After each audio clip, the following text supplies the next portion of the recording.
مدینہ منورہ کا خطبہ بھی آپ نے سنا اور ہم نے دیکھا کہ وہاں پہ خطیب تھے فضیلت الشیخ ڈاکٹر جسٹس صلاح بن محمد البدیر حفظہ اللہ، اور انہوں نے غیبت کے متعلق خطبہ دیا۔ غیبت کے متعلق بہت سی باتیں انہوں نے کی اور بتایا کہ اہل علم اسے کبیرہ گناہ شمار کیا کرتے تھے، اور اس پر سب متفق ہیں، اہل علم کی غیبت حرام ہے، غیبت کی گنجائش نہیں ہے، غیبت کی اجازت قطعاً کسی صورت میں کسی کو نہیں دی جا سکتی۔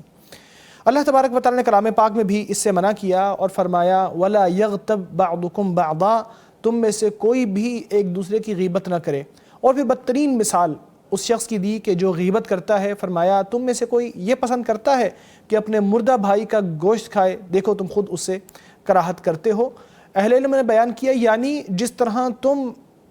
اب طبعی طور پر یہ ناپسند کرتے ہو کہ کوئی شخص اپنے مردہ بھائی کا گوشت کھائے، اسی طرح تمہیں شرعی طور پر یہ ناپسند کرنا چاہیے کہ تم کسی کی غیبت کرو۔ پھر انہوں نے بتایا کہ لوگوں کی غیبت کرنا ایسا برا کام ہے کہ جس کی وجہ سے انسان خود کو بھی ہلاکت میں ڈال دیتا ہے۔ انسان جب برائی میں جاتا ہے،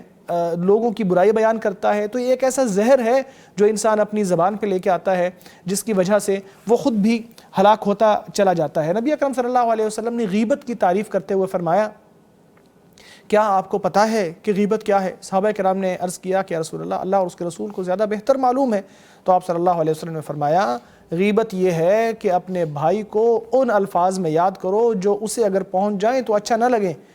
کسی شخص نے کہا یا رسول اللہ اگر وہ برائی اس میں ہو تو بھی غیبت ہے؟ آپ نے فرمایا اگر وہ برائی جس کا تم ذکر کر رہے ہو وہ اس میں ہوئی تو غیبت ہے، اگر وہ برائی اس میں نہ ہوئی تو پھر یہ بہتان ہے۔ اسی طرح نبی صلی اللہ علیہ وسلم نے لوگوں کو اس بات سے منع کیا کہ لوگوں کی ٹوہ لگائیں، ان کی برائیوں کو لوگوں کے سامنے بیان کریں۔ آپ صلی اللہ علیہ وسلم نے فرمایا کہ اے وہ لوگوں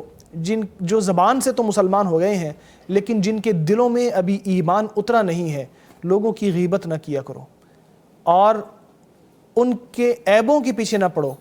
کیونکہ اگر تم لوگوں کے عیب ڈھونڈنے لگو گے نا تو اللہ آپ کے عیب کے پیچھے پڑ جائے گا، اور جس کے عیب کے پیچھے اللہ ہو اسے اللہ اس کے گھر میں رسوا کر کے چھوڑتا ہے۔ اسی طرح آپ صلی اللہ علیہ وسلم اس بات کو خاص مائنڈ کرتے تھے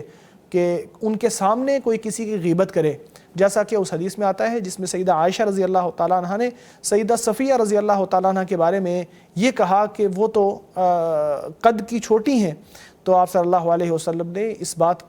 کے ریئیکشن کے طور پہ انہیں کہا کہ آپ نے اتنی بڑی بات کی ہے، اتنی بری بات کی ہے کہ اگر اسے سمندر میں ڈال دیا جائے تو سارا سمندر گندا ہو جائے۔ تو آپ صلی اللہ علیہ وسلم نے اس بات سے منع کیا اور بلکہ اس کو ناپسند کیا کہ آپ کی موجودگی میں کوئی غیبت کرے۔ اور یہی آپ صلی اللہ علیہ وسلم کا طریقہ، صحابہ کرام کا اور دیگر اہل علم کا طریقہ تھا کہ کوئی نہ تو غیبت وہ کرتے تھے اور نہ کسی کو اجازت دیتے تھے کہ ان کے پاس بیٹھ کے کوئی کسی کی غیبت کرے۔ ایک سلف صالحین میں سے ایک بزرگ کی بات انہوں نے بیان کی کہ وہ کہا کرتے تھے آپ اللہ کی باتیں کرو گے تو ہم آپ کے ساتھ بیٹھیں گے، آپ لوگوں کی باتیں کریں گے تو ہم آپ کے پاس سے اٹھ جائیں گے۔ یعنی جب ہمارے پاس بیٹھتے ہو تو اللہ کی باتیں کیا کرو، لوگوں کی نہیں۔ اگر آپ لوگوں کی باتیں کرو گے تو پھر ہمارا اور آپ کا تعلق نہیں ہے۔ جو شخص دیکھے کہ کوئی کسی کی غیبت کر رہا ہے اس کی موجودگی میں، اسے چاہیے کہ وہ اس کو منع کرے، اس کو روکے۔ اگر وہ اس کے روکنے کے باوجود نہ رکے تو بندے کو چاہیے کہ اس کے پاس سے اٹھ جائے اور اس کی مجلس کو چھوڑ دے اور اس کی غیبت کو نہ سنے۔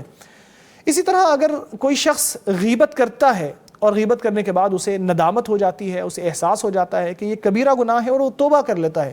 تو توبہ کرنے کے ساتھ ساتھ اس کے اندر ضروری ہے کہ ندامت بھی ہو، پریشانی بھی ہو، پشیمانی بھی ہو کہ میں نے غلط کیا تھا، اور اس کے دل میں یہ عزم اور ارادہ بھی ہو کہ میں دوبارہ کبھی کسی کی غیبت نہیں کروں گا۔ اور جب یہ عزم اور ارادہ کر لے تو پھر جن لوگوں کی غیبت کی ہے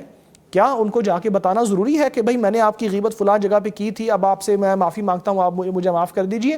تو اہل علم کا زیادہ صحیح قول یہی ہے کہ یہ ضروری نہیں ہے۔ جس کی غیبت کی ہو اس کو بعد میں بتانا ضروری نہیں ہے کہ میں نے آپ کی غیبت کی تھی، بلکہ نہیں بتانا چاہیے، کیونکہ اس سے دو گناہ سامنے آتے ہیں۔ ایک تو غیبت کرنا اور پھر اس شخص کی دل آزاری کرنا جس کو پتہ نہیں ہے کہ میرے بارے میں برا کہا گیا تھا، آپ اس کو جا کے بتائیں کہ میں نے آپ کے بارے میں برا کہا تھا،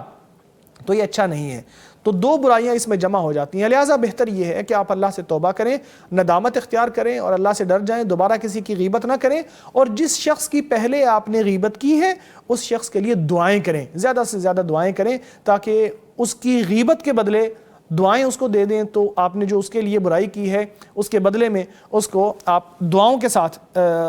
مزید اس کے نیکیوں میں اضافہ کر دیں گے. اہل علم کے مختلف اقوال امام صاحب نے بیان کیے, ان میں سے حسن بصری علیہ رحمۃ اللہ کا یہ قول بھی بڑا شاندار تھا کہ انہوں نے کہا کہ انسان کے دین کو غیبت ویسے ہی کھاتی ہے جیسے اس کے جسم کو کیڑے مکوڑے کھا جاتے ہیں. یعنی اگر انسان کو ایسی بیماری لگ جائے کہ جس میں اس کا جسم بڑی جلدی سے کوئی کیڑا وغیرہ ایسا ہے جو جلدی سے کھاتا چلا جائے اس کے جسم کو, تو اس کے جسم کو ظاہر ہے بہت زیادہ نقصان پہنچتا ہے, یا مردہ شخص کے جسم کو بھی بہت جلدی سے کیڑے مکوڑے کھا جاتے ہیں. تو انہوں نے کہا کہ جتنی تیزی سے یہ کیڑے مکوڑے انسان کے جسم کو کھاتے ہیں اتنی تیزی سے ہی غیبت انسان کے دین کو کھا جاتی ہے. اسی طرح یزید بن محلب کی بات انہوں نے بیان کی کہ آزاد شخص جو ہے اس کی اگر غیبت کی جائے اور اس کی عزت پر حملہ کیا جائے, غیبت کرتے ہوئے اس کی عزت کے بارے میں بات کی جائے, تو جو بھی آپ اس کو بدلہ دے دو کہ وہ معاف کر دے, وہ کسی بدلے پر راضی نہیں ہوگا, کیونکہ آزاد شخص, عزت دار شخص اپنی عزت پر حملے کو کسی صورت بھی برداشت نہیں کر سکتا اور معاف نہیں کر سکتا. اسی طرح انہوں نے قتیبہ بن مسلم علیہ رحمۃ اللہ کی بات بیان کی کہ انہوں نے دیکھا کہ کوئی شخص دوسرے کی غیبت کر رہا ہے, تو انہوں نے کہا رک جاؤ, تم نے اپنے منہ میں اپنے دانتوں کے نیچے ایسے گوشت کو چبایا ہے جس سے بہت سارے لوگ, بہت سے اچھے لوگ گریز کرتے تھے. یعنی جو اچھے لوگ ہیں, جو بھلے لوگ ہیں, وہ اس گوشت کو نہیں چباتے. یعنی آپ نے اپنے مردہ بھائی کا گوشت کھایا ہے جو کہ یہاں موجود نہیں ہے, غیبت کی ہے, تو اس گوشت کو کھانے سے اچھے لوگ اور نیک لوگ گریز ہی کیا کرتے تھے. پھر ایک اہل علم کے بارے میں انہوں نے بتایا کہ سلف صالحین یہ بیان کیا کرتے تھے کہ ہمارے نزدیک بہت زیادہ نیک شخص وہ نہیں ہوتا تھا جو بہت زیادہ عبادت کرتا ہے, جو بہت زیادہ روزے رکھتا ہے, بلکہ ہم اس شخص کو بھی نیک سمجھتے تھے, یا اس کی نیکیوں میں یہ بھی بیان کرتے تھے کہ وہ لوگوں کی عزتوں پر حملہ نہیں کرتا. یعنی لوگوں کی عزتوں پر حملہ کرنے سے جو شخص بچتا ہے, لوگوں کی غیبت نہیں کرتا, اسے بھی نیک سمجھتے تھے اور اس کی نیکی میں بیان کرتے تھے. جیسے امام صاحب نے بھی بیان کیا کہ جب کسی شخص کی نیکی بیان کرنا مقصود ہو تو وہ ساتھ یہ بھی بیان کیا کرتے تھے کہ وہ غیبت نہیں کرتا تھا. پھر اس کے ساتھ یہ بھی بیان کرتے تھے کہ اس کی مجلس میں غیبت نہیں ہوا کرتی تھی, کسی کو اجازت نہیں دیتا تھا کہ میری مجلس میں بیٹھ کے آپ غیبت کرو. تو یہ غیبت کے حوالے سے ایک جامع اور شاندار خطبہ